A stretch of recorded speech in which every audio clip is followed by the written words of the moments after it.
কি ভাই, বাজারে আইফোন 17 চলে এসেছে, কিন্তু প্রশ্ন একটাই, এটা কি আসলে আগের আইফোনগুলোর চেয়েও ভালো? আজকে আমি তোমাদেরকে দেখাবো এটার ক্যামেরা, ডিসপ্লে, ব্যাটারি সব দিক থেকে এটা ভালো। তো আর দেরি কেন, চলো ভিডিওটা শুরু করা যাক। তো চলো শুরু করি ডিজাইন দিয়ে। প্রথমে দেখা যায় অ্যাপেল এবার সত্যি কিছু আলাদা নিয়ে এসেছে। আইফোন 17 এসেছে একেবারেই নতুন edge to edge display design নিয়ে। নড়চড় না বললেই চলে, বরং একদম ক্লিন স্ক্রিন। আর পেছনের দিকে যে গ্লাস ফিনিশ সেটা আরো উজ্জ্বল, আরো প্রিমিয়াম। সবচেয়ে মজার ব্যাপার হলো ফোনটা দেখতে চিকন, কিন্তু হাতে ধরলে খুব শক্ত লাগে। রঙের মধ্যে আছে মিস্ট ব্লার, ল্যাভেন্ডার, মাইডনাইট ব্ল্যাক, মানে যে ধরবে সে বলবে ওয়াও। এটা শুধু একটা ফোন না, এটা একটা স্টাইল। বর্তমান যুগে আইফোনকে বলা হয় স্টাইলের রাজা। এখন আসি ডিসপ্লেতে।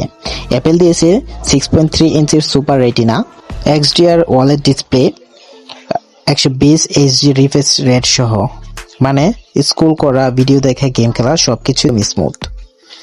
HDR10, ডলবি ভিশন এগুলো একসাথেই কাজ করে, ফলে কালার এতটা বাস্তব মনে হয় যে স্ক্রিনের ভিতরেই যেন ঢুকে পড়ে। আর হ্যাঁ, এই ফোনের ব্যবহার করা হয়েছে অ্যাপেল A19 বায়োনিক চিপ, এতটা পাওয়ারফুল যে ভিডিও এডিটিং, গেমিং বা 4K শুট সব একসাথে চালাতে পারো।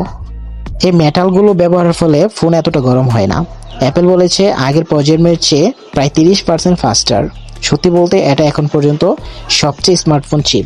এখন আসি সবার প্রিয় একটা জায়গায়, ক্যামেরা নিয়ে। আইফোন 17 এর রিয়ার ক্যামেরা সেটআপ দুইটা, 48 MP সেন্সর, একটা মেইন আর একটা আলট্রা ওয়াইড। এটা শুধু পিক্সেল নয়, আর সেন্সর বড় হয়েছে, মানে লো লাইটের ছবি একদম সিনেমার মতোই ক্লিয়ার আসে। নাইট মোডে ছবি তুললে রং উজ্জ্বল, details sharp. Front camera 18 MP, selfie এত সুন্দর আসে যে অনেক সময় নিজের দিকেই নিজেকে তাকিয়ে থাকতে হয়। ভিডিও শুট করলে 4K 60 FPS পর্যন্ত পাওয়া যায়। আর নতুন স্মার্টফোন HDR5 টেকনোলজি তোমার ভিডিওকে দেয় প্রফেশনাল লুক। তুমি যদি ভিডিও ক্রিয়েটর হও, এই ফোন দিয়ে রিল বা শর্ট বানালে কেউ বুঝবেই না যে এটা ফোনে করা। এবার কথা বলি এটার ব্যাটারি নিয়ে। আইফোন 17 এর ব্যাটারি 3690 mAh+, কিন্তু অ্যাপেল এর অপটিমাইজেশনে এটা সহজেই পুরো দিন চলে যায়। ওয়্যারলেস চার্জিং, ম্যাগসেফ সব সাপোর্ট করে। আর 20 মিনিট চার্জ দিলে 50% পর্যন্ত চার্জ হয়ে যায়, মানে অফিস, ক্লাস বা ট্রিপে কোথাও চার্জ নিয়ে আর চিন্তা নাই। তুমি চাইলে ভিডিও এডিট করো, গেম খেলো, কল দাও, পারফরমেন্স সব জায়গায় ব্যালেন্স করে। তো এখন আপনাদের কাছে আমার প্রশ্ন, আইফোন 17 কিনবো কিনা?